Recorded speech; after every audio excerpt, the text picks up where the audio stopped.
Assalamualaikum warahmatullahi wabarakatuh. Perkenalkan kami dari kelas 03 SAKP 004. Video ini kami buat dengan tujuan untuk memenuhi tugas mata kuliah Sistem Informasi Akuntansi oleh dosen pengampu yaitu Ibu Vina Ratnasari, SEMAK. Video ini membahas tentang penjelasan mengenai flowchart dari materi siklus akuntansi. Sebelumnya perkenalkan, nama saya Zahra Salsabila Alamsyah dan rekan-rekan saya yaitu ada Andrianta Calvin Ginting dan juga Shalsabila. Baik, tanpa perlu berlama-lama, kita akan membahas terkait definisi dari siklus pengeluaran, di mana siklus pengeluaran adalah suatu rangkaian bisnis dan juga operasional pemrosesan data yang terkait dan juga berhubungan dengan pembelian ataupun pembayaran barang dan juga jasa. Siklus pengeluaran ini melibatkan beberapa aktivitas yang berhubungan dengan pembelian bahan mentah, kemudian persediaan barang-barang maupun jasa.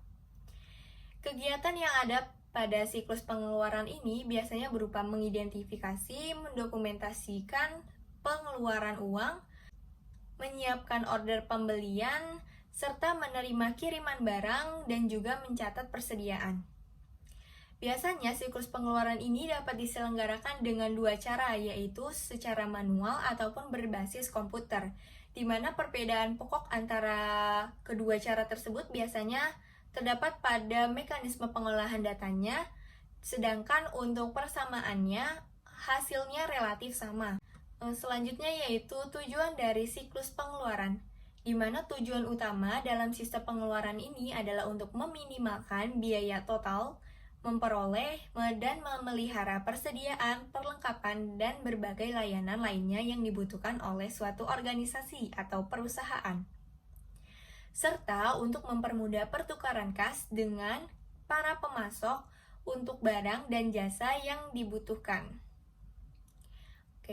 Kemudian dilanjut dengan tujuan khusus yang terkandung di dalam siklus pengeluaran. Yang pertama, memastikan bahwa seluruh barang dan jasa dipesan sesuai keperluan.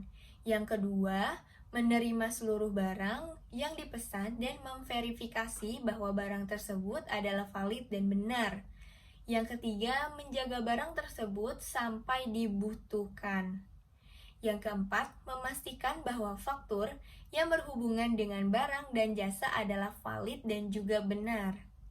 Yang kelima, mencatat dan mengklasifikasikan pengeluaran secara tepat dan juga cepat. Yang keenam, memposkan kewajiban dan pengeluaran kas ke dalam perkiraan pemasok yang tepat di dalam buku besar utang usaha. Yang ketujuh, memastikan bahwa seluruh pengeluaran kas berhubungan dengan pengeluaran yang sudah diotorisasi. Dan yang terakhir, menyiapkan seluruh dokumen dan laporan manajerial yang diperlukan yang berhubungan dengan barang ataupun jasa yang telah diperoleh. Jadi, apa yang telah saya sampaikan tadi terkait tujuan-tujuan dari adanya siklus pengeluaran, baik tujuan utama maupun tujuan khususnya. Baik, sekarang kita lanjut membahas terkait fungsi dari siklus pengeluaran. Yang pertama-tama kita akan membahas ada 3 fungsi dasar dari sistem informasi akuntansi dalam siklus pengeluaran. Yang pertama, data mengenai berbagai aktivitas bisnis, menyimpan dan juga mengatur data untuk mendukung. Yang kedua, pengembalian keputusan serta menyediakan fungsi pengendalian untuk memastikan kendala. Yang ketiga yaitu data dan penjagaan atas sumber daya organisasi. Dilanjut dengan fungsi dari siklus pengeluaran itu sendiri. Yang pertama, untuk mengetahui kebutuhan akan barang tersebut. Yang kedua, untuk menempatkan pesanan, menerima maupun penyimpanan barang. Yang ketiga, untuk memastikan validitas kewajiban pembayaran. Yang keempat, menyiapkan pengeluaran kas. Yang kelima, mengelola utang usaha. Yang keenam, memposkan transaksi ke dalam buku besar umum. Dan yang terakhir yaitu menyiapkan laporan keuangan, laporan manajemen yang diperlukan. Selanjutnya kita akan membahas terkait ancaman dan proses pengendalian prosedur siklus pengeluaran. Nah, untuk yang pertama, proses dan aktivitas pesan barang. Biasanya ancaman yang muncul seperti kehabisan atau kelebihan persediaan. Cara kita mengatasinya itu seperti apa? Dengan cara sistem pengendalian persediaan, kemudian catatan persediaan perpetual, teknologi kode yang gratis, dan juga perhitungan persediaan secara periodik. Nah, yang kedua yaitu untuk proses dan aktivitas terima dan simpan barang. Ancaman yang biasanya muncul seperti menerima barang yang tidak dipesan. Bagaimana sih cara kita mengatasinya? Yaitu dengan cara meminta bagian penerimaan untuk memverifikasi keberadaan pesanan pembelian yang valid. Seperti itu. Nah, untuk proses dan aktivitas yang ketiga yaitu setujui dan bayar faktur dan juga vendor. Biasanya ancaman yang muncul seperti membayar faktur yang sama sebanyak 2 kali. Nah, cara kita mengendalikannya seperti apa sih? Dengan hanya membayar faktur yang didukung oleh bundle voucher asli, kemudian pembatalan bundle voucher saat pembayaran, atau bisa menggunakan IRS, kendalikan akses ke file utama pemasok. Untuk proses dan juga aktivitas yang terakhir yaitu ada pengendalian umum, di mana ancaman yang biasanya muncul ialah kinerja yang kurang baik. Nah, bagaimana cara kita mengatasinya? Yaitu dengan pembuatan dan juga peninjauan ulang secara periodik laporan kerja yang memadai. Baik, sekian yang dapat saya sampaikan. Mungkin dilanjut dengan rekan-rekan saya yaitu Andrianta Calvin Ginting dan juga Syalsyabila. Assalamualaikum warahmatullahi wabarakatuh. Saya dengan Syalsyabila. Di sini saya ingin mempresentasikan bagian 6 dan 7 mengenai flowchart. Di bagian 6 sendiri ada flowchart bagian simbol. Saya ingin menjelaskan dulu flowchart sendiri itu menggambarkan suatu proses atau prosedur yang diringkas untuk memudahkan para pembacanya. Dalam tabel simbol flowchart itu sendiri yaitu ada input, processing, output, data source, dan connector. Di input itu ada untuk menyimpan dokumennya itu di dalam dokumen, DC atau order data entry di manual keying, bisa juga digunakan sebagai output yaitu punch card. Di processing ada computer process, manual process, dan offline process. Di output sendiri ada general, purpose input dan output, dan decision. Di data source sendiri ada disk, tab, dan paper. Di connectors ada memulai dan mengakhiri menggunakan start or stop, dan di on-page connector dan off-page connector. Di bagian ketujuh ini yaitu flowchart pengeluaran kas. Flowchart pengeluaran kas ini menggambarkan aliran kas keluar perusahaan untuk membeli bahan baku dan juga pengembalian bahan baku kepada supplier. Nah, dalam tabel tersebut dapat kita lihat. Dalam pertama, supplier membuat faktur rangkap 2 yang lembar pertamanya akan dikirimkan ke bagian pembayaran, di lembar keduanya disimpan sebagai arsip. Terus menerima data pembayaran berupa uang cash dari bagian pembayaran, membuat surat pelunasan pembayaran SPP rangkap 2, lembar 1 dikirimkan ke bagian pembayaran dan lembar 2 disimpan sebagai arsip. Nah, yang kedua itu bagian pembayaran. Bagian pembayaran ini menerima faktur dari supplier, membuat surat permintaan pengeluaran kas atau SPPK rangkap 2, yang lembar pertamanya dikirimkan ke manajer dan lembar keduanya disimpan sebagai arsip.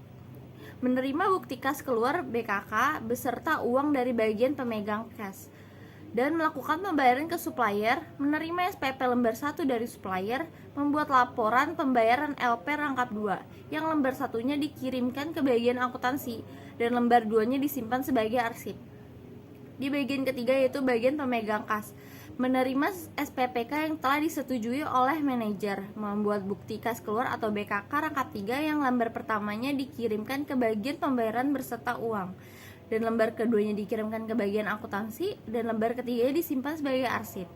Di bagian keempat yaitu bagian akuntansi yang menerima BKK lembar 2 dari pemegang bagian kas, menerima laporan pembayaran LP lembar 1 dari bagian pembayaran, membuat laporan pengeluaran kas atau LPK rangkap 2 yang lembar pertamanya dikirimkan ke manajer dan lembar keduanya disimpan sebagai arsip.